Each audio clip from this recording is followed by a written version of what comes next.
So looking at the shots fired statistics that we have for the end of 2017, it looks like continuing a downward trend from a spike high water year in 2015, coming in at 20 compared to 26 in 2016 and 33 in 15.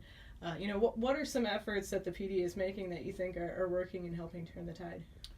A couple of the major ones I feel are the aggressive investigation and prosecution in these cases, especially when we involve the federal agencies.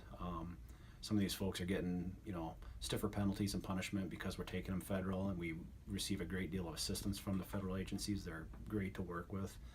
Our camera system, we're becoming well known for that, not only with the criminal element, but our surrounding cities are really starting to tune into that, how we're doing it, how we're managing it, financing it, and so forth. So I think those are two major impactful efforts that have been done thus far. And just managing our intelligence, knowing who's out on the street, who's doing what, focusing our patrols and our efforts and attention towards those folks, what they're up to, and keeping track of them, taking them down when we can, even if it's on, lesser offenses.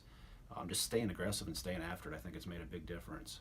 Okay, and so with the types of calls that you're seeing, so what are some common themes between each of the incidents involving people or locations? What are some trends that you see?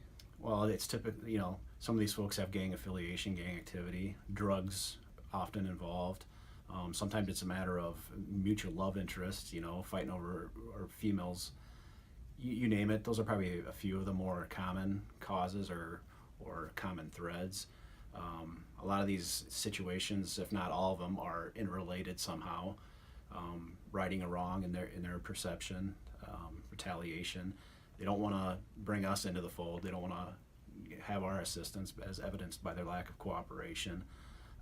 Even the so-called victims that are shot or shot at are often taken off when we arrive or as we arrive. They're getting private rides up to the hospitals, hoping that it doesn't get reported to us. So these are tough for us to investigate, and luckily, one of our investigators here in CID is getting after it, and like I said, getting the feds involved.